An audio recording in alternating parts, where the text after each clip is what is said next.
This is the CG-1500 from Holiday Coro, item number 637. This enclosure housing enables you to mount a wide variety of our controllers in a nice, weatherproof, easy to mount enclosure. Let's go over some of the features that are in this enclosure. The first is we have a nice smooth front here that allows you to put labels. So if you do label your controllers or functions of the controller, you can put them right on a sticker right on the front of the unit. The unit is also made from a strong thermoplastic designed for outdoor use and is UV rated. On the exterior of the unit, we have over here a locking clasp area. Now the unit does lock with this latch here. You can see by simply just pressing it in, it'll unlock.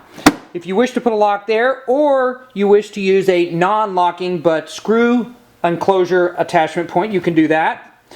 You can see that the unit holds quite a bit of area. On the bottom we have cable glands of a variety of different sizes. They are covered, so you can see that they allow you to put a cable through but still keep water, insects, and other things outside of the enclosure. Now, on the back of the unit, this is the top. We have 3 different mounting points at the top, and we have one here in the center. Now, depending upon your particular installation, you use some or all of these. You can, of course, leave this unit on the ground if you do not wish to mount it to a substrate.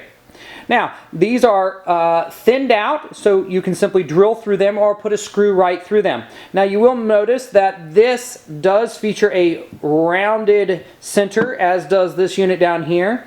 And there's a good reason for that. If you take a regular screwdriver and punch this section out here, it's very thin right through here.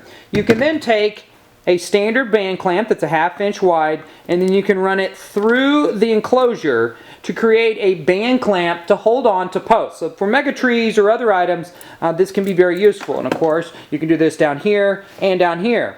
This is great because in those situations, you do not need to access the inside of the controller. So if there are things over these holes, and we will show you those in a moment, they still allow you to access them.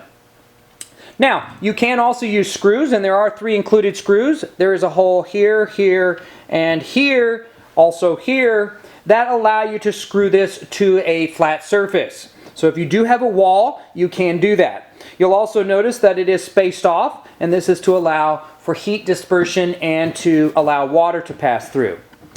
All right. Now, the enclosure itself, it can be sectioned, so if you need to work without the top on it and you want to just work with a base, you can do that. Often we will ship these separated, and if you get them that way, just simply push them right back on and they will mount in.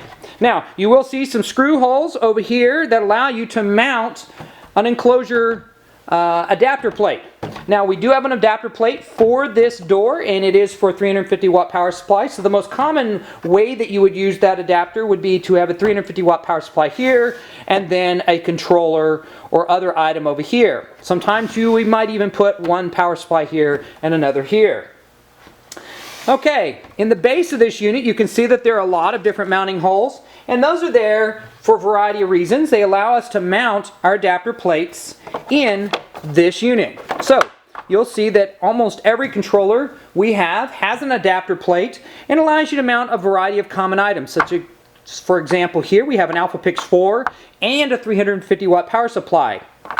Now, additionally, if you do not wish to use the cable glands, you can also use standard cord grips. So, if you'd like to have a nice strain relief unit, you can do that, and they can be purchased this way, with them installed or with them not installed, and they simply mount right here.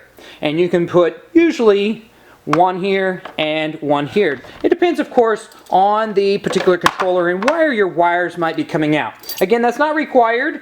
You can run them through the cable glands, but this does provide a strain relief also.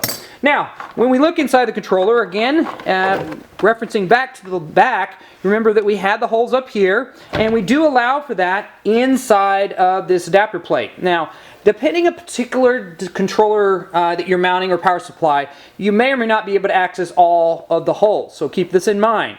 So when we put this adapter plate in, you can see that you can still mount using this hole, and the holes at the top here. Okay.